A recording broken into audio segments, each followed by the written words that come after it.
The Fox News decision desk can now officially project that Donald Trump will become the 47th president of the United States.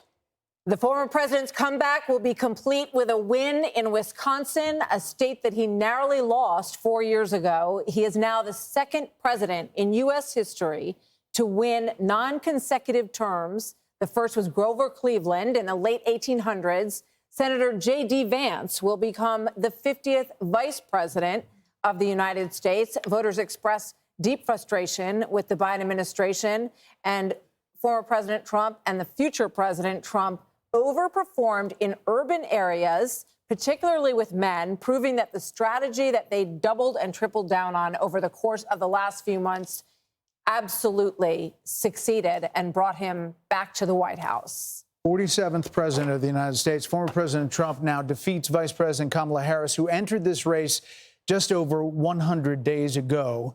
And for Democrats, they were projecting the possibility of running the table with battleground states. David Plouffe with the Democratic campaign of Harris campaign suggested that just yesterday. Now it is possible that Donald Trump runs the table with these states and builds on a big landslide electoral win.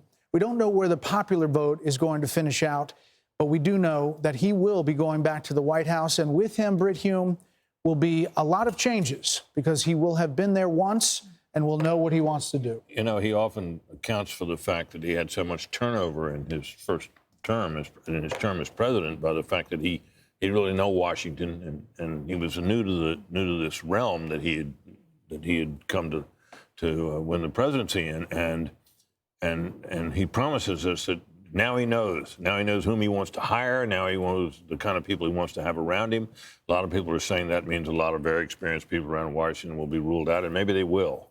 But it's going to be very interesting to see the kind of people he reaches out to and reaches out for in the days and weeks ahead as he. And you've seen you can see the joy on all these people's faces. Think about the angst and the, all that this campaign has. Hey, Sean Hannity here. Hey, click here to subscribe to Fox News YouTube page and catch our hottest interviews and most compelling analysis. You will not get it anywhere else.